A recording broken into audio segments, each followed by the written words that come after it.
makes me sick. Yeah, but right? you know what? It's not about people feeling sick. Because if people feel sick, so let me get. What I'm saying is, I'm talking about doing something. Why wouldn't you? You sat on here last week. It was last week. We had this conversation. One of my panellists asked you specifically, have you read the transcripts? And I said no. Afterwards. Yeah, but fast forward a week, you still haven't read them.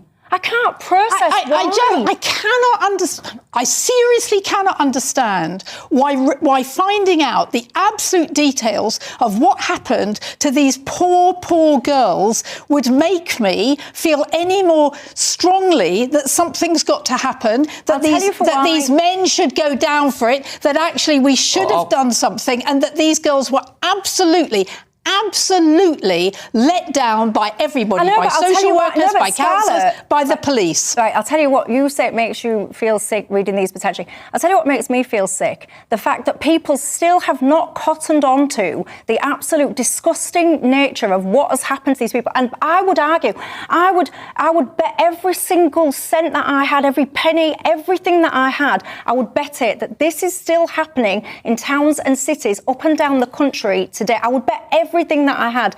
And the thing is, it's not acceptable for people in the media to turn around and say, do you know what, I'm going to turn a blind eye to this. I'm not going to absorb this information because it'll make me feel sick. Michelle, hold on. One minute. Let's stop. I am not turning a blind eye, right? You just said you've not read the details. That is not turning a blind eye. What is it then? If you won't even look at it because you're turning the other way because it makes you feel sick, what is it then? I am not.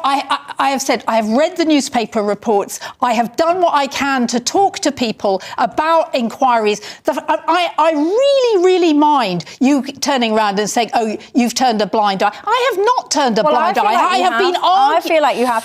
In fact, I don't feel like you have. Sorry, anyway. Will, have you read all the transcripts? I haven't read all of them, but I've read selections of the transcripts. Can I just be clear? Because it's not about Scarlett as an individual. I'm probably putting it onto her because she's the person. Yeah, you are actually. Yeah, well, I'm sick of it. I think, especially if you're going to be a paid current affairs commentator, you have to make sure that you understand the issues of which we're discussing. And I am getting sick and tired to broaden this out from Scarlett because it's not an attack on one individual. There are too many people in the media class today that simply refuse to understand the disgusting nature of what's happened. And one of the reasons, I'm not aiming this at Scarlett, one of the reasons that people continue to turn a blind eye in the places like the media and so on, it's class. There is an issue that people look down on these girls because of their working class nature, because of their accents, because of their backgrounds, because of their family situations. I promise you, it will still be going on in the country today. Please, I beg all of you, including you, read the information. Michelle, hold on. The information.